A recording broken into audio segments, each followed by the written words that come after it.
시편 22편 26절입니다. 하나님의 말씀은 시편 22편 26절입니다. 겸손한 자는 먹고 배부를 것이며 여호와를 찾는 자는 그를 찬송할 것이라. 여호와를 찾는 자는 그를 찬송할 것이라. 너희 마음은 영원히 살지어다. 아멘. 우리 신앙에서 우리가 해야 할 가장 중요한 것은 하나님을 찾는 것입니다. 그래서 하나님을 찾는 것을 지금 시리즈로 살펴보고 있습니다. 지난 시간부터 하나님을 찾는 수단에 대해 살펴보고 있습니다. 하나님을 찾는데 어떻게 찾을 건가? 어떻게 보면 가장 기초적이고 기본적인데 하나님을 찾는 수단은 크게 세 가지입니다. 성경에 말하는 찾는 수단은 첫째는 말씀 묵상이고, 둘째는 예배 혹은 찬양이고, 셋째는 기도, 특히 중보기도입니다. 그러니까 이 세 가지 수단을 아는 건 매우 중요합니다. 왜냐하면 우리가 어떻게 하나님을 찾을 건가라는 거 생각할 때 이 수단을 통해 찾는 거니까요. 더 나아가서 이 세 가지 수단을 잘 아는 것은 하나님을 찾는다는 말이 무슨 말인가를 이해하는 데도 도움이 됩니다. 그래서 지난 시간에 우리가 하나님을 찾되 하나님의 말씀을 묵상함으로 하나님을 찾는다라는 부분을 살펴보았습니다. 하나님을 찾는 것은 하나님의 얼굴을 구하는 것인데, 거기에는 하나님의 뜻을 알아 그 가운데 함께함으로 하나님과 함께 동행하는 삶을 살기 위해 하나님의 뜻과 비전과 목적과 길을 집중적으로 찾는 것이 포함됩니다. 그래서 하나님의 말씀을 묵상하고 연구하면서 하나님의 길을 배우기를 추구하는 것이 포함됩니다. 이미 살펴본 것처럼. 그런데 성경을 통해서 하나님의 길을 발견하는 것도 하나님께서 성령을 통해 우리의 마음을 열어주셔야, 그래서 보게 하셔야 깨달을 수 있기 때문에 절박하게 하나님께 기도로 하나님의 도움을 구하는 것이 포함됩니다. 우리는 시편 119편 기자의 삶에서 그것을 잘 보았습니다.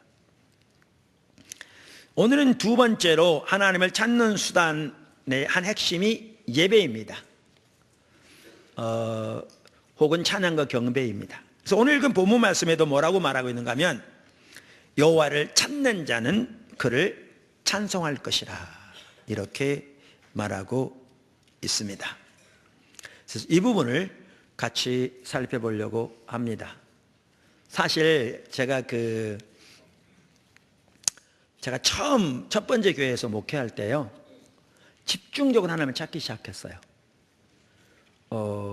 그러니까 말씀 연구를 통해, 기도를 통해서, 예배를 통해서. 그래서 하나님의 길이 보여진 대로 제 삶을 조정하고 회개하고, 그리고 성도들에게 설교했죠.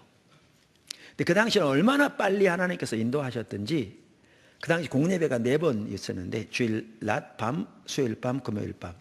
그러니까 한 번만 빠져도 그 설교가 무슨 말인지 못 알아들었어요. 그러니까 그 전 시간에 왔어야, 그리고 그 설교를 들었어야 이 말이 무슨 말인지 이해할 만큼 그렇게 빨리 인도하셨어요.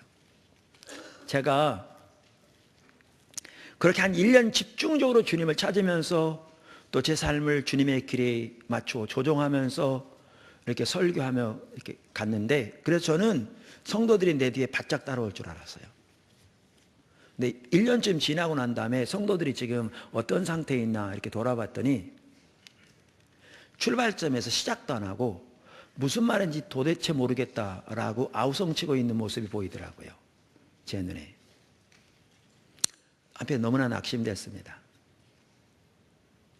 그래서 제가 하나님 앞에 기도하면서 이렇게 낙심하면서 주님을 찾고 있는데, 주님께 그걸 깨닫게 하셨어요. 주님께서 제가 전하는 설교는 하나님의 길을 제시하는 것에 불과하다고. 즉, 성도들이 아무리 하나님의 길을 듣고 그 내용이 감격적이어서 눈물을 흘리며 들을지라도 실제로 그 길을 따라 하나님을 추구하고 하나님과 동행하는 삶을 살지 않으면 그 모든 설교가 아무런 의미가 없는 거죠. 그리고 실제로 그 삶을 사는 데 자라나지 못하는 거죠. 근데 제가 왜 이 말씀을 드리냐면, 한편으로 포도나무 교회가 그때하고는 정도의 차이는 있을지 모르지만 약간 비슷한 상황이 있습니다. 지금 무슨 말이냐면 최근 몇 년 사이에 기초성경 공부 1, 2, 3권이 쓰여졌습니다. 너무나 중요한 내용들입니다. 근데 기초성경 공부 1, 2, 3권이 쓰여져서 그걸 가지고 나눴지만 그거를 가지고 성도들이 반복적으로 묵상하고 또한 하나님을 찾고 그 길을 따라 그러면서 거기에 비춰진 대로 삶을 조정해서 하나님의 길로 행하고 이렇게 소화해서 삶에서 그 삶을 사는데 자라나기도 전에 비전에 대해서 설교했죠. 또 비전을 다 이해하기도 전에 이제는 이사야 하반부에 나오는 신약의 교회에 주신 하나님의 유업, 그게 우리의 비전과도 밀접하게 관련되는, 그래서 그 삶을 이해하고 그렇게 삶을 조정하고 그렇게 하나님을 추구하는 가운데 그러한 하나님과 동행하는 삶에 자라나기도 전에 지금 하나님을 찾는 것을 살펴보고 있죠, 시리즈로. 그러니까 이런 부분이 한꺼번에 되어지니까 성도들이 듣긴 하는데 이걸 소화할 뿐만 아니라 그렇게 하나님의 길을 따라 삶을 조정하고 그렇게 하나님을 추구하는 가운데 그것을 삶에서 경험하며 그 안에서 자라나기도 전에 계속 중요한 부분들이 되어지는 거죠. 그러니까 그냥 지나가고 있는 거죠. 이런 부분이 한편으로 있습니다. 그러니까 한편으로는 지금 포도나무 교회는 좀 과거로 돌아가서 되새김질할 필요가 있어요. 다시 이렇게 말씀을 묵상하고 하나님의 말씀을 무장되어지고 그 하나님의 말씀에 맞춰 삶이 조정되어지고 그렇게 주님을 추구하는 가운데 실제로 그 삶을 사는데 자라나고 그렇게 하나님과 동행하는 삶에서 자라나도록 그렇게 해야 할 필요가 있습니다. 그래서 사실 컨퍼런스만 하더라도 그렇게 주님의 말씀을 새롭게 배우고 아는 내용일지 몰라도 그렇게 새롭게 삶을 조정하고 그렇게 한 발짝 주님께 나아가고 이런 시간입니다. 그래서 더 그렇게 할 수 있기를 바라고요. 그게 우리에게 필요한 것입니다. 예배를 통해서 하나님을 찾는데 이 부분은 우리가 여러 번 살펴보았기 때문에 한편으로는 그렇게 되새김질하는 시간입니다. 그러면서 새롭게 우리 자신을 비춰보고 조정하는 시간이기도 합니다. 할렐루야. 그래서 하나님을 찾는 중요한 한 수단은 예배입니다. 첫째, 우리의 예배는 하나님의 얼굴을 구하여 나가는 것입니다. 우리의 예배는 하나님의 얼굴을 구하여 나가는 것입니다. 우리는 이것을 시편 24편 6절에서 대표적으로 잘 볼 수 있습니다. 시편 24편은 3절을 보아도 알 수 있듯이 그 당시 예루살렘 성전이 있던 성전산에 오르는 시편입니다. 즉 하나님을 예배하러 나가는 것에 대한 시편입니다. 그러면서 6절에 이렇게 말합니다. 이는 여호와를 찾는 족속이요 야곱의 하나님의 얼굴을 구하는 자로다. 늘 말씀드린 대로 예배는 근본적으로 하나님을 찾아 나가는 것입니다. 그리고 성경에서 하나님을 찾는다는 말은 하나님의 얼굴을 구한다는 말입니다. 그래서 우리가 이미 살펴본 베이커 성경 백과사전도 그 부분에 대해서 이렇게 말합니다. 거룩한 곳에서, 여기에 거룩한 곳은 구약의 성전을 가리킵니다. 거룩한 곳에서 하나님께 기도하는 것은 하나님의 얼굴을 구하는 것, 즉 그분의 개인적인 임재를 구하는 것이었다. 가로 열고 시편 24편 6절 가로 닫고. 실로 이것이 이스라엘에서 성전 예배와 개인적인 기도를 요약한다. 여기 요약한다는 말을 영어로 sums up 이렇게 말했습니다. 그러니까 이것이 이스라엘에서 성전 예배와 개인적인 기도의 핵심이다 그 말입니다. 그러면서 가로 열고 시편 63편 1절에서 3절, 시편 100편 2절 가로 닫고 이렇게 나옵니다. 그래서 구약의 예배뿐만 아니고요, 신약의 예배에서도 우리 예배의 핵심은 하나님을 찾아 나가는 것입니다. 즉 하나님의 얼굴을 구하여 나가는 것입니다. 근데 심각한 사실은 신약 시대에 사는 오늘날임에도 불구하고 우리 한국에 있는 너무나 많은 성도들에게는, 교회 리더들에게는 예배가 하나님을 찾아, 즉 하나님의 얼굴을 구하여 나가는 것이라는 개념조차가 없습니다. 그만큼 심각합니다. 그만큼 우리의 예배가 타락했습니다. 우리의 예배는 하나님의 얼굴을 구하여 나가는 것입니다. 둘째, 찬양과 경배는 최상의 형태의 예배로서 하나님의 얼굴을 구하는 것이 핵심입니다. 찬양과 경배는 최상의 형태의 예배로서 하나님의 얼굴을 구하는 것이 핵심입니다. 그러니까 요한계시록 하면 그 계시록, 그 계시라는 말이요, 뚜껑을 열다, 그런 뜻입니다. 그래서 하나님께서 요한계시록 4장과 5장에 보면 하늘나라의 뚜껑을 열고 하늘나라에서는 어떻게 예배가 드려지고 있나라는 것을 사도 요한에게 보여주셨습니다. 그런데 그 요한계시록 4장과 5장에 보면 하늘나라에서는 밤낮 쉬지 않고 찬양과 경배를 통해 하나님께 성대한 예배가 드려지고 있는 것을 볼 수 있습니다. 그러니까 오늘날 일부 목회자들과 성도들은 찬양과 경배를 예배에 있어서 하나의 부수적인 요소로 생각합니다. 그들은 예배의 중심을 말씀으로 생각하고, 물론 말씀은 우리 예배에서 매우 중요한 요소입니다. 말씀으로 생각하고 찬양을 말씀을 위해 성도들의 마음을 준비시키는 순서 정도로 생각합니다. 그러나 하늘나라의 예배에서도 볼 수 있듯이 찬양과 경배는 그 자체가 예배일 뿐 아니라 최상의 형태의 예배입니다. 사실 우리가 드린 예배 중에서도 하나님께 온전히 드려지는 예배는 두 가지밖에 없습니다. 찬양과 경배와, 물론 그게 기도도 같이 가고, 헌금. 설교는 하나님의 말씀이 선포되는 거고요. 광고는 서로 나누는 것이고요. 그래서 우리의 예배 중에도 하나님께 드려지는 예배는 찬양과 경배와 헌금 두 가지밖에 없습니다. 네, 하늘나라의 예배에서도 볼 수 있듯이 찬양과 경배는 그 자체가 예배일 뿐 아니라 최상의 형태의 예배입니다. 사실 요한계시록 4장과 5장에 나오는 그 예배를 한번 상상해 보십시오. 스랍들, 오늘날의 찬양 인도자들과 같은 피조물이죠. 스랍들의 인도를 따라 24장로들, 천천만만의 천사들, 그리고 앞서간 모든 성도들이 한 목소리로 하나님을 혹은 예수님을 찬양합니다. 그들은 그들의 모든 관심을 오직 하나님께만 집중하고 하나님께 상하신 그 아름다운 일들과 하나님 되심을 인하여 모든 영광과 존귀를 하나님께 돌립니다. 그들의 목소리는 큰 물소리와도 같이 큽니다.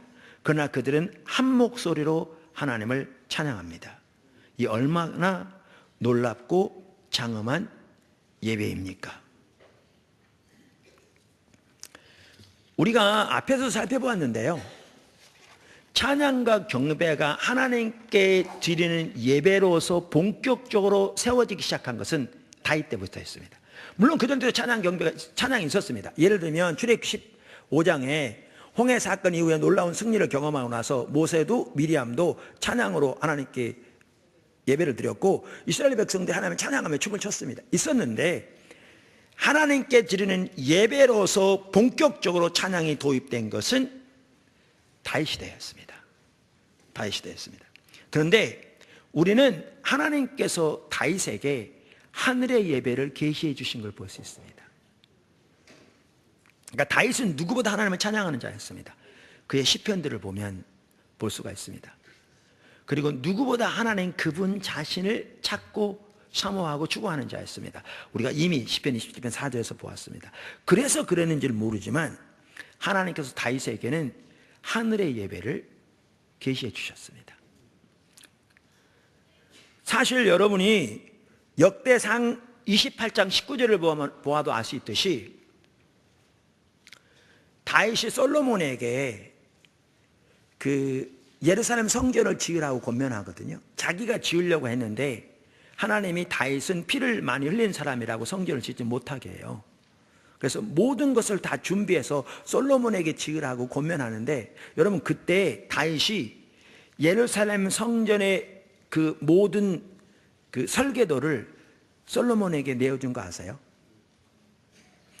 거기에 보면 하나님이 다윗에게 예루살렘 성전의 모든 설계도를 계시해 주신 걸 볼 수 있어요. 설계도를. 뿐만 아니라 제가 왜 하나님께서 다윗에게 그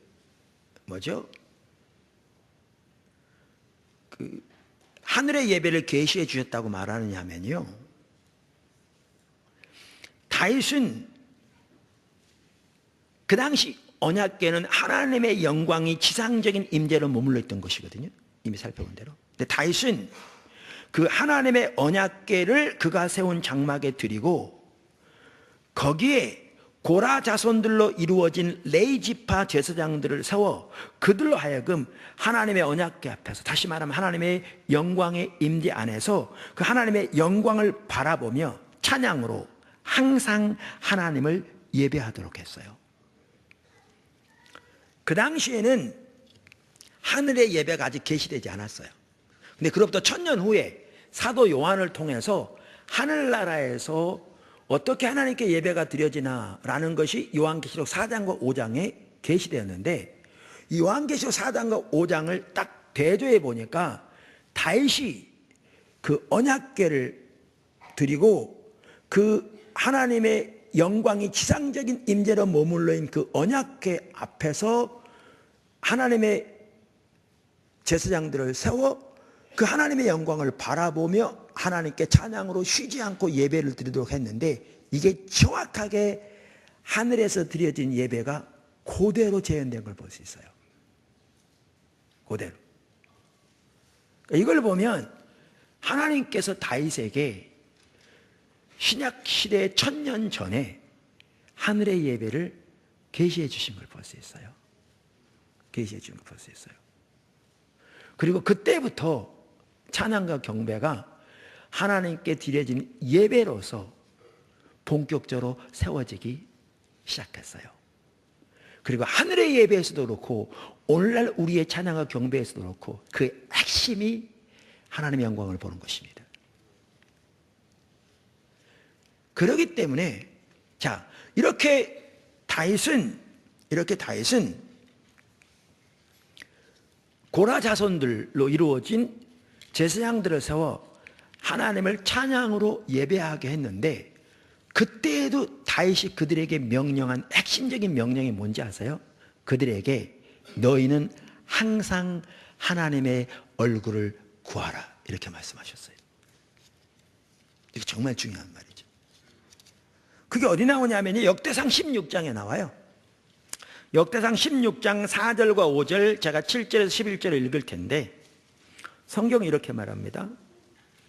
또 레위 사람을 세워 여호와의 궤 앞에서 섬기며, 이 말은 예배하며 그 뜻입니다. 이스라엘 하나님 여호와를 칭송하고 감사하며 찬양하게 하였으니 아삽은 우두머리요, 쭉 나온 다음에 7절. 그날에 다윗이 아삽과 그의 형제를 세워 먼저 여호와께 감사하며 이르기를 너희는 여호와께 감사하며 그의 이름을 불러 아려며 그가 행하신 일을 만민 중에 알릴지어다. 그에게 노래하며 찬양하고 그의 모든 기사를 전할지어다. 이렇게 하나님께 찬양으로 예배하도록 했는데 바로 10절에 뭐라고 말합니까? 그의 성호를 자랑하라. 여호와를 구하는 자마다, 즉 여호와를 찾는 자마다 마음이 즐거울지로다. 그러면서 보십시오. 여호와와 그의 능력을 구할지어다. 항상 그의 얼굴을 찾을지어다. 보십시오. 하나님께 찬양으로 예배하도록 그들을 세우면서, 어떻게 보면 하늘의 예배가 요한계시록 전 1000년 전에 다윗에게 계시되었는데, 그렇게 찬양하는 자들을 세워 하나님의 영광의 임재 안에서 하나님의 영광을 바라보며 그분께 찬양으로 예배를 드리도록 했는데, 그렇게 하도록 하면서 그들에게 명령한 핵심적인 명령 또한 뭔가? 하나님의 얼굴을 항상 구할지어다, 이렇게 말했습니다.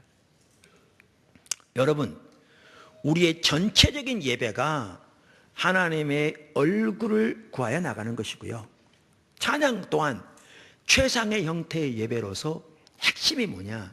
하나님의 얼굴을 구하여 나가는 것입니다.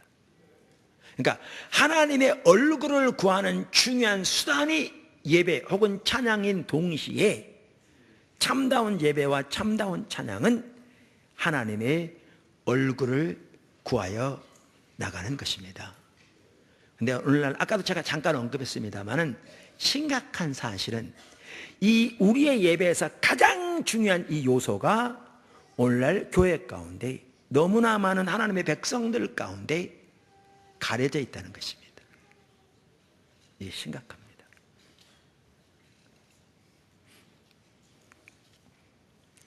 사실 하나님의 얼굴을 구한다는 개념조차가 심각하게 가려져 있는 것이 오늘의 현실입니다.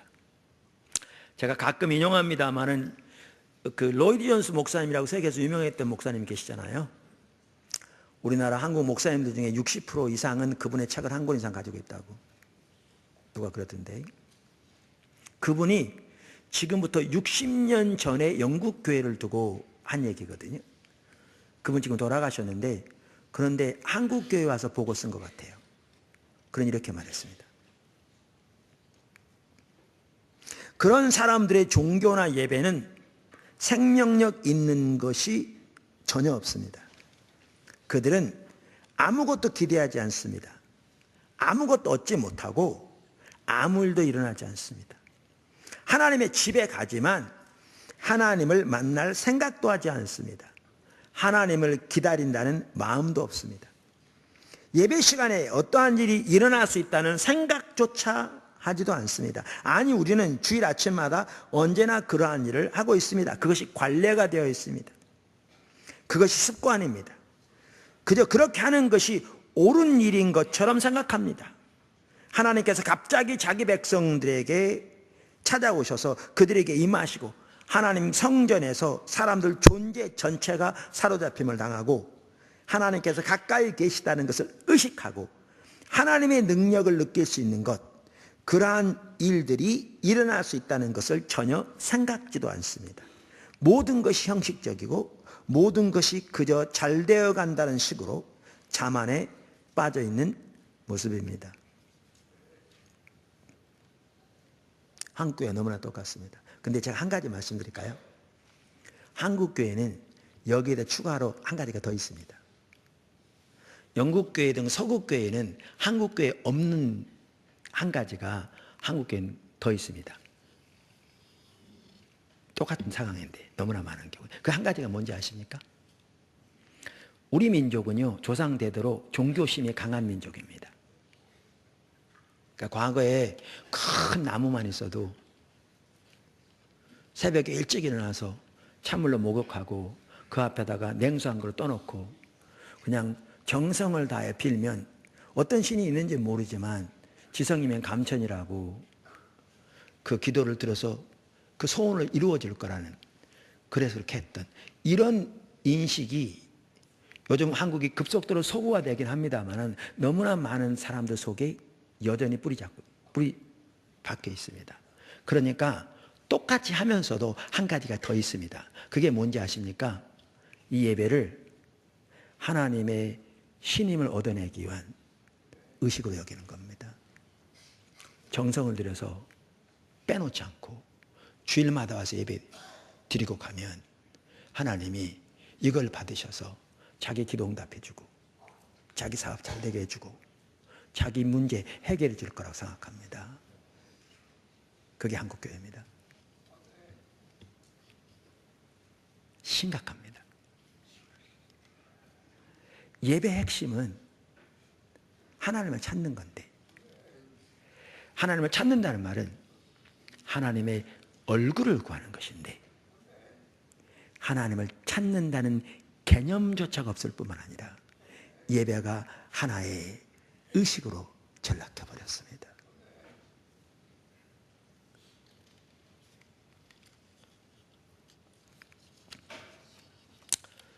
세 번째, 하나님의 얼굴을 구하는 예배 혹은 하나님의 얼굴을 구하는 찬양. 자, 그러면 말씀드린 대로 예배는 철저하게 하나님의 얼굴을 구하여 나오는 것인데, 찬양도 최상의 형태의 예배로서 하나님의 얼굴을 구하는 것이 핵심인데, 그러면 우리가 어떻게 예배를 통해 하나님의 얼굴을 구할 것인가, 혹은 무엇이 하나님의 얼굴을 구하는 예배인가 라는 것이죠. 그래서 하나님의 얼굴을 구하는 예배가 되기 위해서 중요한 몇 가지 요소들을 살펴보려고 합니다. 사실 예배에 대해서는 제가 예배복 책을 2권을 가지고 썼잖아요. 그런데 그러니까 예배복 책에 이렇게 나와 있기 때문에 전체를 이렇게 살펴보면 도움이 되지만 지금 그걸 다 나눌 수 없잖아요. 그래서 그 중에서 핵심적인 몇 가지만 살펴보겠습니다. 예배에 대해서 늘 되새김질하고 새롭게 자신을 돌아보는 것이 중요합니다. 자, 그러면 하나님의 얼굴을 구하는 예배가 되기 위해 중요한 요소들이 어떤 요소들이 있는가? 첫째, 작은 첫 번째죠. 하나님을 찾는 갈급함이 핵심입니다. 하나님을 찾는 갈급함이 핵심입니다. 예배는 하나님을 찾아 나가는 것이기 때문에 우리 예배에 있어서 가장 중요한 요소 중에 하나는 하나님을 찾는 갈급함입니다. 그러니까 우리가 이미 살펴본 대로 시편 42편, 고라 자손들의 시편이라고 나와 있는데, 그 시편 기자가 가졌던 것과 같은, 그리고 시편 63편에서 다윗이 가졌던 것과 같은 하나님 그분을 찾는 갈급함이 우리 예배에 있어서 핵심입니다. 시편 42편은 고라 자손들의 시편으로서 우리가 이미 살펴본 대로 다윗이 언약궤를 그가 친 장막에 드리고 난 다음에 그곳에 고라 자손들을 세워 그곳에서 그들로 하여금 하나님의 영광을 바라보며 하나님을 지속적으로 찬양하게 했다라는 걸 말씀드렸습니다. 우리가 시편 63편, 죄송합니다, 42편 2절을 보아도 그 고라 자손이 과거에 그렇게 했던 것을 볼 수가 있고요, 지금은 어떤 상황인지는 모르지만 그렇게 할 수 없는 상황에 처해 있는 걸 볼 수 있고, 그 상황에서 그가 그토록 갈급하게 하나님을 찾고 있는 것을 볼 수가 있습니다. 그러면서 1절에 이렇게 말합니다. 하나님이여, 사슴이 시냇물을 찾기에 갈급함같이 내 영혼이 주를 찾기에 갈급하나이다. 시편 63편에서 다윗도 똑같이 하나님에 대해서 이렇게 갈망합니다. 하나님의 주는 나의 하나님이시라. 내가 간절히 주를 찾되 물이 없어 마르고 황폐한 땅에서 내 영혼이 주를 갈망하며 내 육체가 주를 앙모하나이다. 우리 신앙의 본질은, 다시 말하면 우리 신앙의 가장 중요한 핵심은 하나님과의 친밀한 교제, 즉 하나님을 아는 것입니다. 그래서 하나님 그분 알기를 추구하는, 하나님의 얼굴을 구하는 삶은 우리 신앙에서 모든 면에서 핵심입니다. 예배에서 가장 중요한 요소도 하나님을 찾는 것, 즉 하나님의 얼굴을 구하는 것입니다. 다시 말해서 하나님의 영광을 더욱 보기 원하고 하나님을 더욱 알기 원하는 하나님을 향한 배고픔과 갈급함입니다. 그렇기 때문에 우리의 예배가 하나님의 얼굴을 구하는 예배가 되려면 하나님에 대한 배고픔과 갈망이, 갈급함이 핵심입니다. 이게 우리의 신앙과 우리의 예배가 참된 상태에 있다는 것을 보여주는 시금석이고요. 이게 없다는 것은 우리의 신앙과 우리의 예배가 타락해 있다는 것을 의미하는 시금석입니다. 포도나무 교회에 이렇게 방문한 분 중에 우리의 예배가 보통 다른 교회 예배보다 길고 하니까 어떤 분들은 그것에 대해서 힘들어하는 분들도 있습니다. 그리고 어떤 분들은 예배 시간이 좀 짧았으면 좋겠다라고 이렇게 요청하는 분도 있습니다. 저는 누가 저한테 어떤 분을 건의할 때 저는 뭐를 먼저 보느냐 하면 그것을 건의하는 사람의 영적인 상태가 어떤 상태인가를 먼저 봅니다. 그분이 정말 하나님을 사랑하는 사람이고 정말 하나님의 뜻대로 살기를 열망하는 사람이고 비록 넘어질지 몰라도 우리 모두가 그렇듯이 그리고 예배만 하더라도 하나님이 기뻐하시는 참된 예배가 되기를 열망하는 사람이고 그러는 가운데 하나님과의 관계에서 하나님의 인도를 따라 어떤 부분을 저에게 조심스럽게 말한다면 조심스럽게 안 말해도 마찬가지지만 저는 그것을 매우 중요하게 여길 겁니다. 귀를 기울일 겁니다. 그런데 하나님에 대한 기본적인 갈망도 없고 하나님을 찾는 사모하는 마음은 그 의미조차도 없고 그저 예배만 하더라도 하나의 종교적인 의식으로 전락해버려서 이거라도 마치고 가야 하나님 앞에 복 받을 거라고 인식하고 그래서 자리 때우고 가는 것을 예배라고 인식하는 그런 사람들의 권면을 제가 들으면 포도나무 교회는 망합니다.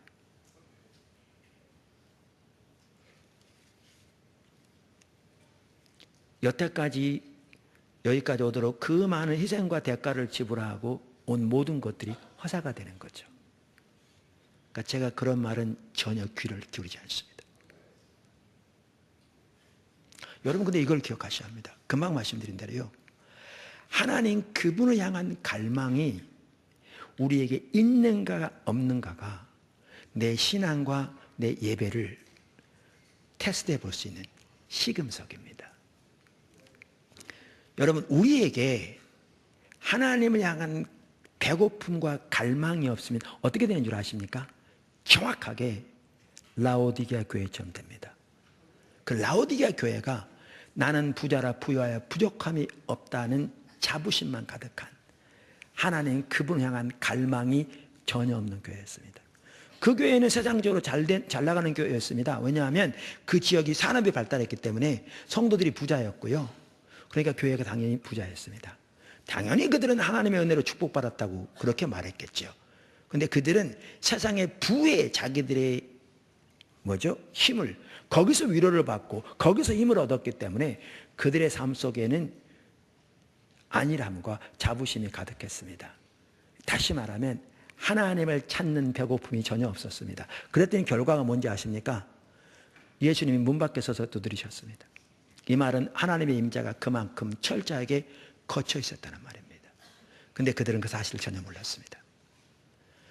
하나님의 임재가 철저히 거쳐 있으니까 그 후하신 하나님의 눈으로 그들을 칭찬하기를 원했으나 단 한마디 칭찬할 것을 찾지 못한 교회가 라오디게아 교회였습니다. 그런데 그들은 그 사실을 전혀 깨닫지 못했습니다. 그들은 영적으로 눈이 멀어서 영적인 분별력이 가리워져서 하나님의 관점에서 전혀 볼 수 없었기 때문에 하나님은 그들을 가난하다고 그러는데 본인들은 자기들이 부자라고 자부했습니다. 뭐가 참된 부인지도 전혀 인식하지 못했습니다. 영적인 눈이 어두워졌기 때문에.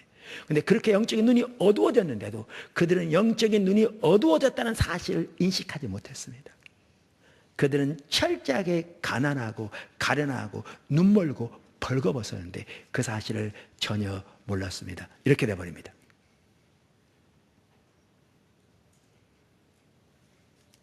뭐가 없으면? 하나님을 향한 갈망이 없으면. 하나님을 향한 갈망이 없으면요, 우리 신앙은 형식적이 되고요, 몇 가지 종교적인 의식을 하는 것으로 전락해버리고요, 그러면 종교적인 모양은 있을지 모르지만 그 삶 속에 하나님의 살아계신 생명 역사는 철저히 거칩니다. 세상 전혀 승리하는 사람은 살지 못하고요, 안 믿는 사람과 전혀 다를 바 없습니다. 주일날 교회 나간 거 외에는.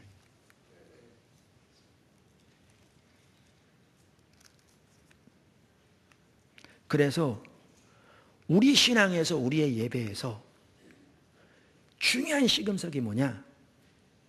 하나님을 향한 배고픔이 있는가? 하나님을 향한 그 목마름이 있는가? 라는 것입니다. 그래서 하나님을 찾는 예배가 되려면 그 첫 번째가 하나님을 찾는 갈급함이 핵심입니다. 할렐루야. 자, 그럼 두 번째, 예배는 하나님께 찬사를 드리고 하나님으로 인하여 기뻐하는 것입니다. 그러니까 하나님의 얼굴을 구하는 예배가 되려면 중요한 한 가지가 뭐냐면 예배의 올바른 정의를 이해하고 그 성경이 말하는 올바른 예배를 드려야 한다, 그 말입니다. 근데 성경이 말하는 예배는 그것이 전반적인 예배든지 찬양이든지 다 예배니까 핵심적인 두 가지 요소가 있습니다. 그게 찬사와 기뻐하는 것입니다. 찬사와 기뻐하는 것. 그래서 예배는 하나님께 찬사를 드리고 하나님으로 인하여 기뻐하는 것입니다.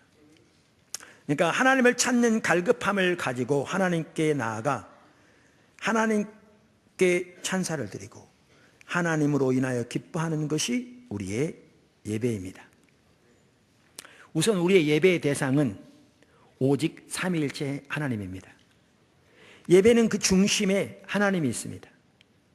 예배는 오직 하나님을 위한 것입니다. 찬양과 경배도 진정한 예배로서 오직 하나님의 영광을 위한 것입니다. 하나님은 우리의 모든 찬양과 경배를 받으시기에 홀로 합당하신 분입니다. 히브리서 13장 15절, 그러므로 우리는 예수로 말미암아 항상 찬송의 제사를 하나님께 드리자. 이는 그 이름을 증언하는 입술의 열매니라. 이와 같이 우리의 예배는 오직 하나님의 영광을 위한 것이기 때문에 우리의 예배는 하나님 외에 그 어느 누구를 위한 것도 아닙니다. 제가 이 부분을 얘기하려면 많은 부분을 얘기해야 합니다. 근데 여기까지만 얘기하고 넘어가겠습니다. 예배는 중심에 하나님이 있습니다. 예배는 사람을 위한 게 아닙니다. 오직 하나님의 영광을 위한 것입니다. 그리고 우리의 전반적인 예배이건 찬양과 경배이건 말씀드린 대로 예배에는 두 가지 요소가 있습니다. 이건 학자들이 다 동의하는 바입니다. 표현을 다르게 쓸지 모르지만. 그리고 그 두 가지 요소는 찬사와 기뻐하는 것입니다. 다시 말해서 우리의 예배는 먼저 하나님께서 행하신 그 아름다운 일들을 인하여 하나님께 찬사를 드리는 것입니다. 그러니까 아까 다윗이 고라 자손들을 세워서 하나님의 언약궤 앞에서 하나님의 영광을 바라보면서 지속적으로 하나님을 찬양하게 하면서도 했던 말이 뭡니까? 하나님의 선하신 일들을 지속적으로 칭송하라고 권면했죠. 이게 우리의 예배입니다.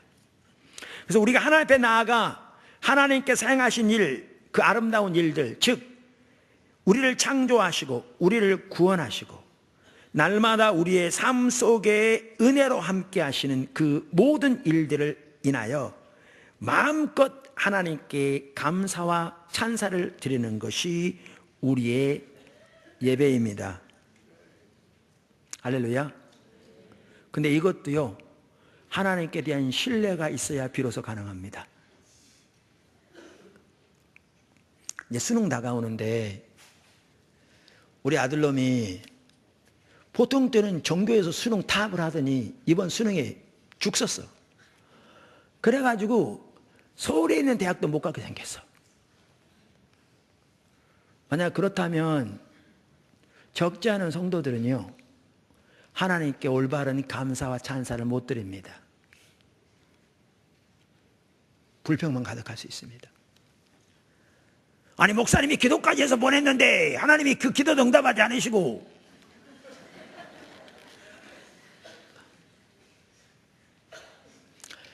하나님께서 그 행하신 아름다운 일들을 인하여 하나님께 찬사와 감사를 드릴 때에도 하나님께 대한 신뢰가 있어야 비로소 가능합니다. 제가 늘 말씀드린 대로 바울과 실라 보십시오. 그들이 아시아로 복음을 전하러 가려고 했습니다. 반복적으로. 근데 성령께서 반복적으로 막으셨습니다. 그리고 하루는 환상 중에 마게도냐 사람이 와서 자기들을 도와달라고 손짓하는 걸 보고 기도 중에 하나님의 뜻인 걸 분별하고 마게도냐 지역의 첫 성인 빌립보로 갔습니다. 그런데 가서 사역은 별로 열려지지 않고 날마다 귀신 들린 여자아이가 쫓아다니면서 예언하는데 예언 내용은 100% 정확한데 이 귀신 들려서 하는 거라 너무나 참다 못 참아서 귀신을 쫓아내버렸습니다. 그랬더니 그 주인들이 고소해서 채찍에 맞고 감옥에 갇혔습니다. 그 당시 채찍은 이 끝에 갈고리가 있어 살이 다 찢어졌답니다. 감옥은 의료시설이 있었겠습니까? 난방시설이 있었겠습니까? 그 당시에. 그 상황 닥쳤습니다. 아마 일반적인 성도들 같으면 그랬을지 모릅니다. 하나님 내 등이 성한 게 배가 아프십니까? 내가 아시아로 간다고 그러지 않던가요? 근데 왜 여기 보내서 사역은 알려주고 이게 뭡니까? 그랬겠죠. 근데 바울과 실라는 안 그랬습니다. 그들은 다 이해할 수 없을지라도 하나님의 신실하심을 그들은 알았습니다. 그리고 하나님의 사랑을 알았고 전지하심을 알았고 실수가 없으신 하나님의 그 은혜를, 그 성품을 알았습니다. 그래서 그는 그 상황에서도 밤 12시가 되었는데 하나님을 찬양하기 시작했습니다.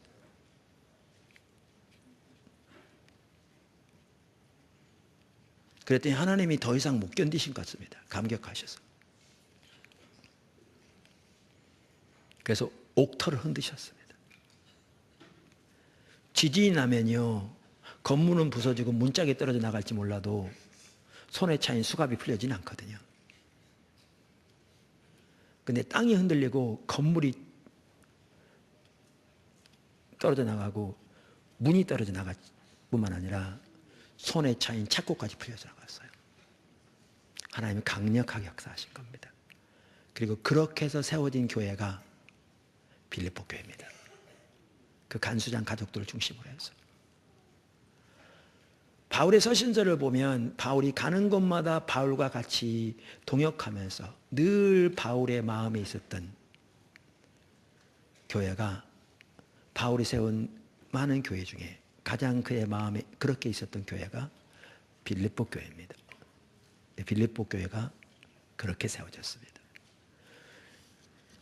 제가 말하기를 하나님께 나아가 하나님께 행하신 그 아름다운 일들, 즉 우리를 창조하시고 우리를 구원하시고 날마다 우리의 삶 속에서 은혜로 함께 하시는 그 모든 일들을 인하여 하나님께 마음껏 감사와 찬사를 드리는 것이 우리의 예배라고 말씀드렸는데, 하나님께 대한 신뢰가 있어야 진정한 예배가 가능합니다. 오늘날 왜 하나님의 백성들이 하나님께 진정한 예배를 드리지 못하는가? 하나님께 대한 신뢰가 없기 때문에 그렇습니다. 뿐만 아니라 우리가 그래서 하나님을 아는 만큼 하나님의 예배할 수 있습니다. 하나님께서 행하신 그 아름다운 일들, 우리 삶 가운데 함께 계시는 하나님의 아름다운 일들을 아는 만큼, 지적으로 이론적으로 아는 것을 말하는 게 아니라 성령의 조명으로 우리 마음이 밝혀져서 깨닫는 만큼 하나님을 그렇게 경배할 수 있습니다. 그래서 우리의 예배는요, 선순환 악순환입니다. 하나님의 얼굴을 구하여 나가는 것이고, 그래서 하나님을 그렇게 사모하고 찾는 중에 하나님께서 하나님을 찾는 자에게 자신을 계시하신다고 그랬으니까 우리의 마음을 열어 하나님의 그 사랑과 우리 삶 속에 함께 하신 하나님의 은혜와 우리를 구원하신 하나님의 그 위대하신 승리를 깨닫게 하시고, 그럴수록 하나님을 또 예배하고 찬양하고 하나님께 감사하게 돼 있죠. 우리의 여건과 상관없이. 반대로 예배를 드려도 하나의 형식에 불과하고 그저 예배는 여기 참석했다 돌아가는 것이 예배인 걸 인식하고 하나님을 찾는 그러한 개념조차 없으면 종교적인 모양은 있을지 모르지만 하나님을 전혀 경험하지 못하게 됩니다. 하나님의 열정은 식어지고 신앙은 몇 가지 종교적인 의식하는 것에 불과합니다. 삶에서는 전혀 승리가 있을 수도 없고 그러니까 점점 하향 곡선을 걷습니다. 선선한 악선입니다. 이처럼 예배는 하나님께 찬사를 드리는 것인데 더 나아가 예배는 하나님으로 인하여 기뻐하는 것입니다. 에이든 토저도 저와 똑같이 두 가지 요소를 말하면서 제가 말하는 하나님을 기뻐하는 것을 그는 하나님의 탁월함이라고 표현합니다. 즉 하나님의 초월적이고 내재하시는 영광으로 인하여 하나님을 높이는 것으로 말합니다. 그러니까 for his transcendent and immanent glory. 그러니까 하나님은 창조되지 않은 창조자입니다. 그러므로 피조물인 우리와는 근본적으로 구별된 초월적인 하나님이십니다. 그런데 동시에 그분은 우리 속에 성령으로 와 계신 내재하신 하나님이십니다. 그래서 그 하나님의 초월적이고 내재하시는 영광으로 인하여 하나님을 마음껏 높이고 그분으로 인하여 기뻐하는 것, 그것이 우리의 예배입니다. 그게 근데 에이든 토저의 말처럼 그렇게 하나님의 탁월함으로 인하여 하나님을 예배하는 자가 많지 않습니다. 사실 진정으로 하나님께 감사하는 감사의 수준에 이르지 못한 사람도 너무너무 많습니다. 오늘날 하나님의 얼굴을 구하는 예배가 되기 위해 중요한 또 하나의 요소가 뭐냐? 직접 화법의 찬양입니다. 직접 화법의 찬양. 그러니까 우리의 예배가 혹은 우리의 찬양이 하나님의 얼굴을 구하는 예배가 되기 위해서 중요한 한 가지 요소는 직접 화법의 찬양입니다. 찬양과 경배는 하나님께 드려지는 최상의 형태의 예배로서 우리의 예배의 대상은 오직 하나님이십니다. 지금 말씀드린 대로. 그러므로 우리가 그분께 직접적으로 찬양과 경배를 드리는 직접 화법의 찬양이 중요합니다. 기도가 2인칭으로 드려지는 하나님께 직접적으로 드려지는 대화이듯이 찬양이 하나님께 직접적으로 드려지는 예배입니다. 에베소 5장 19절에 보면요, 두 종류의 찬양이 나옵니다. 어떻게 말하면 에베소 5장 19절 이렇게 말합니다. 시와 찬송과 신령한 노래들로 서로 화답하며 너희의 마음으로 주께 노래하며 찬송하며. 자, 여기에 보면 한 종류가 뭡니까?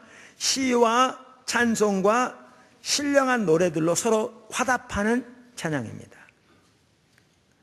이 찬양은 성도들 사이에 하나님에 관해서 서로 간증하고 나누는 성격의 찬양이라고 할 수 있습니다. 이러한 찬양도 성경에 있습니다. 중요합니다. 그런데 에베소 5장 19절에는 또 다른 찬양이 나옵니다. 그게 뭐냐면 마음에서부터 하나님 그분께 노래하며 찬양하는 찬양입니다. 다시 말하면 우리 마음에서부터 하나님께 직접적으로 드리는 찬양입니다. 우리가 찬양과 경배를 하나님께 드리는 예배로 이해할 때 이렇게 하나님께 직접적으로 드리는 이러한 종류의 직접 화법의 찬양은 매우 중요합니다. 정말 중요합니다. 다윗은 이렇게 고백했습니다. 나의 힘이 되신 여호와여, 내가 주를, 우리말에 주를 그렇게 한 것은요 2인칭 단수입니다. 내가 당신을 사랑합니다, 그 말인데 우리 한국말에는 하나님을 감히 당신하면 건방지다, 그런 이해를 가지고 있어서 그거를 주라고 번역한 겁니다. 원래 단어가 주가 아니고 2인칭 단수입니다. 그러니까 다윗은 하나님을 바라보면서 이렇게 말한 겁니다. 나의 힘이 되신 여호와여, 내가 주를 사랑합니다. 우리가 앞으로 살펴볼 텐데요, 하나님을 찾으려면 우리에게 이렇게 중요한 요소들이 같이 가야 합니다. 근데 그 중에 하나가 뭐냐면 우리가 우상을 버려야 합니다. 우리가 우상을 그대로 가지고 있으면 하나님 찾아봐야 효력이 없습니다. 근데 성경은 탐심을 우상 숭배라고 말합니다. 왜 그런 줄 아십니까? 우상은 우리 마음에 있는 건데요, 우리 마음에서 하나님을 대체하는 것입니다.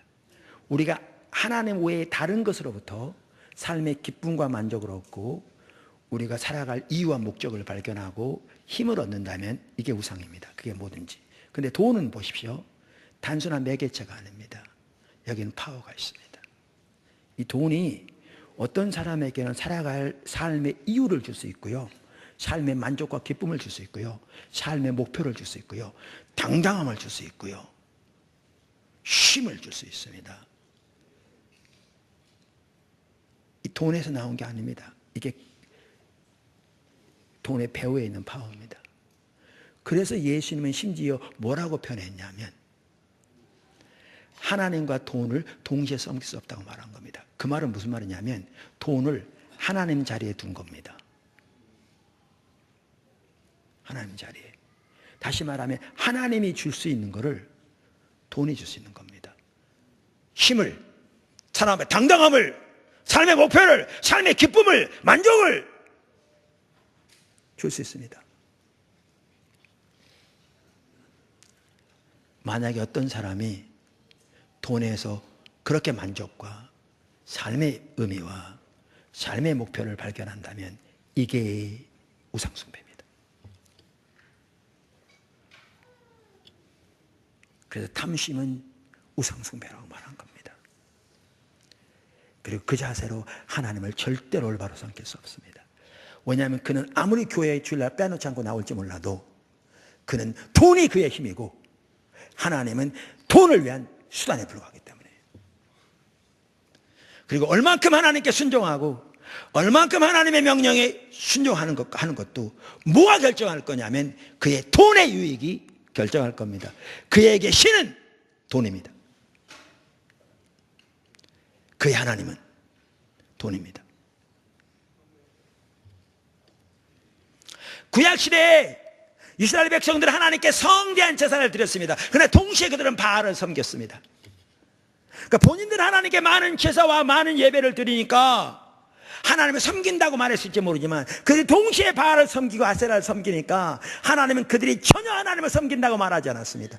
그들이 바알을 섬기고 그들이 아세라를 섬긴다고 말했습니다. 그러면서 하나님이 그렇게 말했습니다. 너희가 보통 때는 내게 등을 돌리고 바알에게 얼굴을 향하고 있다가 어려움을 당하면 내게 얼굴을 향하고 내게 도움을 청하는데 내가 듣겠냐? 그렇게 말씀하셨습니다. 바리새인들은 바알과 아세라는 상상할 수도 없을 만큼 그들 앞에서 버렸습니다. 그러나 그들에게는 돈이 그들의 신이었습니다. 그래서 예수님께서 하나님과 돈을 동시에 섬길 수 없다고 그랬더니 그들은 비웃었다고 그랬습니다. 그들이 돈을 사랑하는 거로. 오늘날 제가 지금 말씀드린 대로 그렇게 돈의 파워를 의지하고 돈이 여러분의 인생의 만족과 의미와 삶의 목표와 목적을 준다면 여러분은 아무리 교회에서 열심히 봉사하고 아무리 헌금 많이 하고 아무리 많이 새벽기도를 빠지지 않을지 모르지만 여러분의 신은 돈입니다. 하나님 아닙니다. 하나님 아닙니다. 그리고 여러분은 구약시대 이스라엘 백성들처럼 새벽기도 빠지지 않고 그렇게 열심히 주일날에는 빼놓지 않고 소위 성수질을 하기에 하나님을 섬긴다고 말할지 모르지만 하나님은 여러분에게 여러분이 전혀 하나님을 섬긴다고 말하지 않습니다. 여러분은 돈을 섬긴다고 말합니다. 그런 사람은 어쩌면 이러실 겁니다. 너희들이 돈을 향해 얼굴을 향하고 내게 등을 돌리고 있다가 어려움을 당하면 내게 얼굴을 향하여 내게 기도하는데 내가 듣겠느냐? 그렇게 말씀하실지 모릅니다. 여러분이 만약 그렇다는 게 아니고 그렇다면 제가 왜 이거 설명드렸냐면요, 다윗이 하나님께 나의 힘이 되신 여호와여, 이거 간단한 말 같지만요 이게 무슨 말인지 아십니까? 하나님, 저는 돈이 제 힘이 아니고 제 주변에 있는 부하들이 제 힘이 아니고 세상에 있는 것들이 제 힘이 아니라 하나님만이 저의 힘입니다 라는 고백입니다. 그 한마디가. 그래서 다윗은 원수가 좌우로 천천만만이라도 하나님이 그의 힘이었기에 하나님 맞이하셨습니다. 이 고백이요, 나의 힘이 되신 여호와여, 내가 당신을 사랑합니다. 이 고백은 그러한 다윗의 고백입니다. 그게 예배입니다.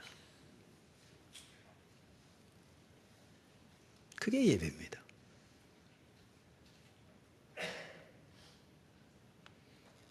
그게 하나님의 기뻐하신 예배입니다.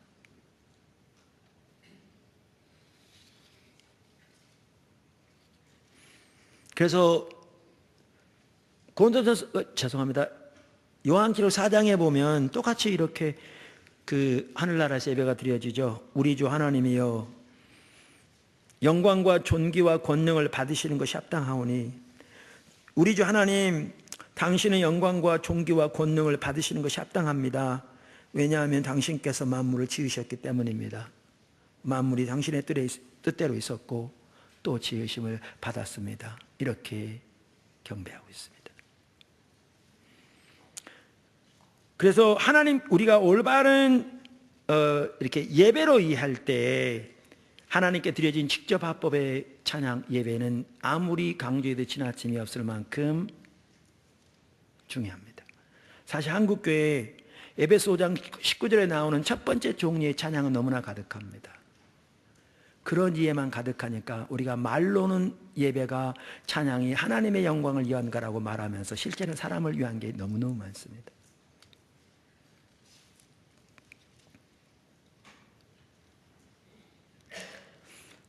지난번 컨퍼런스 때요, 제 아내가 평소 때 존경하는 아주 귀한 한 가족을 초청했어요.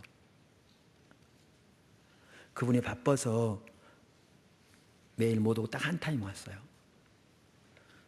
근데 그분과 이렇게 얘기를 깊이 나눠도 잘 이렇게 클릭이 안 돼서 신앙의 본질적인 부분을 이렇게 많이 못 나눴는데, 교회 장로님이시거든요.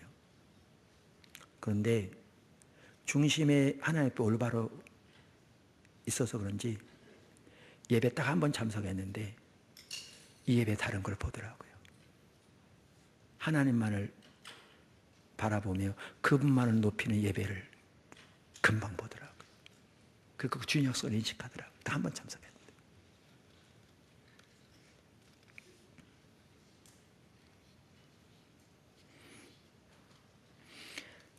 우리의 예배는 막연히 우리의 정성을 하나님께 올려드리는 것이 아닙니다. 우리의 찬양은 그저 눈을 감고 공중을 향해서 쏘아대는 것도 아닙니다. 우리의 찬양은 우리의 모든 관심과 초점을 하나님께 맞추고 그분의 영광을 보며 그분을 예배하는 것입니다. 단순히 그분에 관해서 노래하는 것이 아니라 그분께 직접적으로 찬사를 드리고 노래를 통해 온 마음으로 그분을 예배하고 그분을 기뻐하는 것입니다. 그게 예배입니다. 그게 찬양입니다. 작은 네 번째, 하나님의 얼굴을 구하는 예배가 되려면 온 마음으로 하나님을 예배해야 합니다. 사실 하나님은 천지를 창조하신 만군의 여호와 유일하신 하나님이기 때문에 우리가 하나님께 하는 모든 것은 마음과 뜻과 성품을 다해야 합니다. 성경에 보면 하나님을 사랑하는 것도 그렇게 하라고 되어 있고요, 하나님을 예배하는 것도 그렇게 하라고 되어 있고요, 하나님을 찾는 것도 그렇게 하라고 되어 있고요, 하나님께 순종하는 것도 그렇게 하라고 되어 있고요, 하나님께 돌아가는 것도 그렇게 하라고 되어 있습니다. 그래서 우리는 하나님께 예배할 때에도 우리의 마음과 뜻과 성품을 다해서 해야 합니다. 그럼 어떻게 마음과 뜻과 성품을 다해서 해야 되느냐? 그 한 가지 중요한 게 뭐냐면 우리가 하나님께 드리는 찬양 가사 하나하나에 우리의 마음을 실어서 하나님께 진정으로 해야 합니다. 이런 것 같더라고요. 사실 이렇습니다. 우리의 예배가요, 하나님께 드린 예배가 언제부터 타락하기 시작한 줄 아세요? 어느 때부턴가 우리도 모르는 사이에 하나님께 드리는 예배가 거기에 마음 하나하나를, 그러니까 가사 하나하나에 우리의 마음을 실어서 그분께 직접적으로 또박또박 고백하는 것으로부터 떠나기 시작하면 우리 예배는 타락하기 시작합니다. 무슨 말이냐면, 제가 가끔 이런 얘기 하잖아요. 우리 찬양 중에 나의 모습 나의 소유 주님 앞에 드립니다, 모두 드립니다, 이런 찬양이 있어요. 자, 그러면 내가 실제로 내 모든 소유를 하나님께 드리지 않고 있다면, 이 말은 모든 지파라 헌금하라는 얘기가 아니고요, 내 모든 소유의 실제적인 소유권이 하나님께 드려지지 않고 있다면, 그럼 이 찬양 그대로 하면 안 됩니다. 그거요, 삶은 마음은 전혀 아닌데 입술로만 하는 겁니다. 그리고 요게 그냥 버릇처럼 되어지면요, 나중에는 그냥 입술로는 찬양하는데 삶은 전혀 의미 없는, 그러면 우리의 예배는 타락하게 되고요, 우리 신앙은 타락하게 됩니다. 나중에 모양만 남습니다. 하지 않아요. 그럼 어떻게 해야 되느냐? 실제로 이렇게 드리지 못하면 하나님 앞에서 중요한 것은 정직함입니다. 하나님이 저를 피로가 앞주고, 예수님이 피로가 앞주고 사셔서 저의 모든 소유가 하나님의 건데, 당연히 하나님께 모든 소유의 주권이 드려져서 하나님의 영광을 살아야 되는데, 제가 그렇게 아직 살지 못하고 있습니다. 하나님 탐심이 우상숭배인데 하나님과 돈을 동시에 섬길 수 없다고 예수님이 말씀하셨는데, 제가 그런 우상숭배 가운데 있습니다. 하나님 저를 불쌍히 여겨주시고 저를 도와주셔서 제가 하나님을 저의 존재를 다해 사랑하고 제 소유의 모든 주권이 실질적으로 하나님께 드려지는 삶을 살게 도와주세요 라고 하나님 앞에 애통하면서 주님의 은혜를 구하여 기도하는 기도가 훨씬 하나님이 기뻐하시는 참된 예배입니다. 하나님 앞에서는 상한 심령의 예배를 기뻐하시니까요.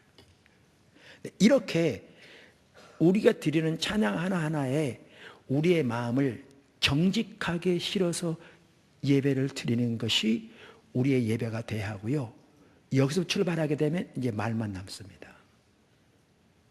그리고 다시 돌아올 때도 어디서부터 돌아오느냐?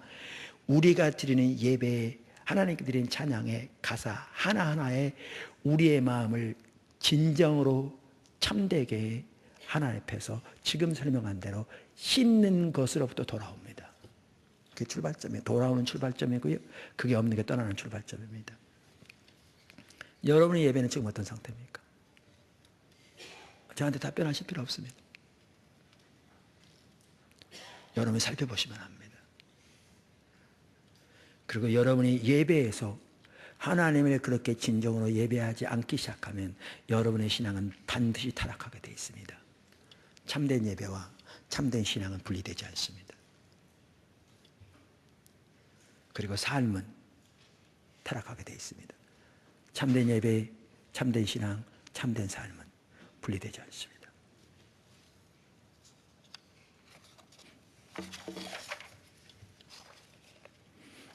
작은 다섯 번째인지, 하나님의 길을 알아 그 가운데 행하기 위해 하나님을 간절히 찾아 나오는 것이 포함됩니다.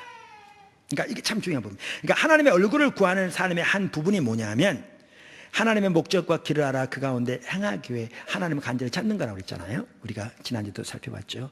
그러니까 우리가 하나님 앞에 예배로 나갈 때 하나님의 얼굴을 구하는 삶의 한 부분은 뭐냐면, 하나님 앞에 나아가 찬양을 통해서 하나님께서 행하신 그 아름다운 일들을 인해 하나님께 마음껏 찬사를 드리고, 하나님 그분으로 인해 기뻐할 뿐 아니라 전파되는 말씀을 통해서, 그리고 기도를 통해서 하나님의 목적과 뜻과 길을 알아 그 가운데 함께함으로 하나님과 동행하는 삶을 살기 위해 그렇게 하나님의 길을 추구하여 나오는 것이 하나님의 얼굴을 구하여 나오는 예배입니다. 아주 중요한 예배입니다.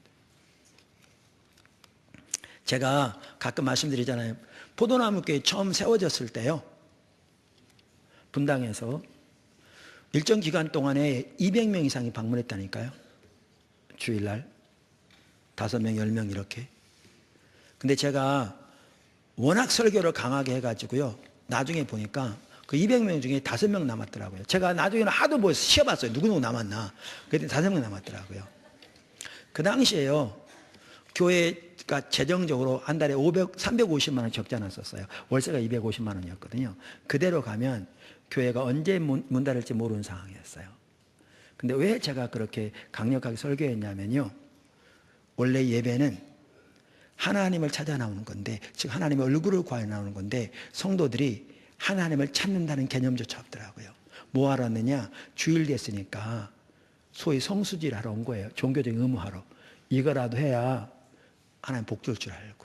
아까 말씀드린 것처럼 하나님 찾는다는 개념조차가 없어요. 그러니까 제 눈이 뒤집히더라고요. 예배는 하나님 그분을 구하여 나오는 건데, 그래서 그렇게 그분을 향한 갈급함을 가지고 나와서 그렇게 하나님께 찬사와 예배를, 찬양을 드리고 그분을 기뻐하며 예배를 드릴 뿐만 아니라 그분의 뜻을 알아, 그분의 길을 알아, 그분의 비전을 알아, 그분의 목적을 알아. 그 사람으로, 내 사람으로, 그 일에 온 사람으로 동참함으로 하나님을 더욱더 알고 하나님이 기뻐하는 자리에 머물기 위해서 그렇게 주님을 추구하여 나오는 것이 예배인데, 그게 예배인데 그런 개념조차가 없는 거죠. 그래서 우리가 하나님의 얼굴을 구하는 예배의 한 핵심은 이처럼 하나님의 전파되는 말씀을 통해, 그리고 기도를 통해 하나님께서 우리의 마음을 열어주셔서 하나님의 뜻과 목적과 길과 의중을 깨닫게 하셔서 우리로 그 가운데 함께 할 수 있도록 그렇게 하나님을 추구하여 나오는 것이 하나님의 얼굴을 구하여 나오는 예배입니다. 포도나무 교회 예배가 그렇게 되어야 합니다. 이거는 포도나무 교회 예배만이 아니고요, 성경에 나오는 모든 예배가 그렇게 되어야 합니다.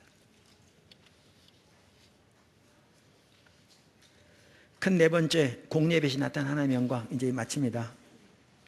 이렇게 하나님의 얼굴을 구하여 나가면, 이렇게 하나님을 찾으면, 이렇게 하나님을 예배하고 높이면 하나님이 놀라운 하나님의 임재로 그 가운데 함께 하실 겁니다.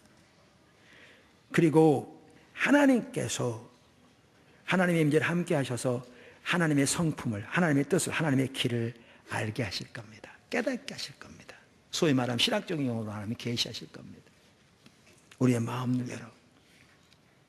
그리고 하나님 백성들 가운데 하나님만이 하실 수 있는 귀한 일들을 행하실 겁니다. 하나님은 그렇게 하시기를 열망하십니다. 보십시오. 하나님을 찾는 것은 하나님의 얼굴을 구하는 삶인데요, 하나님의 얼굴을 구하는 삶의 한 핵심적인 수단이 예배고요. 그리고 예배는 그 자체가 하나님의 얼굴을 구하여 나오는 것이고요. 그렇게 하나님의 얼굴을 구하여 나와 하나님을 예배할 때 그 예배를 통해서 하나님의 영광을 보이시고 하나님의 의중을 알리시고 우리를 하나님께 더 가까이 이끄시고 우리의 죄가 그 앞에 보여지기도 하고 우리 하나님 떠난 모습이 깨달아지기도 하고, 그래서 우리가 돌이키게도 되어지고, 그래서 하나님 관계도 회복되어지고, 부부 사이에도 올바르지 못한 것들이 보여져서 돌이켜서 부부 사이도 회복되어지고 사람 사이도 회복되어지는 그러한 일들이 예배 가운데 일어납니다. 개인적인 예배가 이래야 하고요, 공예배도 이렇습니다. 그러므로 우리가 주일 날 예배는 말할 것도 없거니와 우리의 모든 중보기도라든가 우리의 모든 컨퍼런스라든가 우리의 모든 오이코스 예배라든가 이런 모든 예배 가운데 이렇게 하나님의 얼굴을 구하여 나올 때 그것이 하나님이 함께 하시는 기뻐하신 예배고, 그 가운데 하나님이 놀라웠게 함께 하실 겁니다. 포도나무교의 모든 예배가, 우리 모든 중보기도, 시간마다 열리는 모든 중보기도 그렇고 이렇게 하나님의 얼굴을 구하여 나오는 예배가 되기를 주님을 축원합니다. 기도하겠습니다.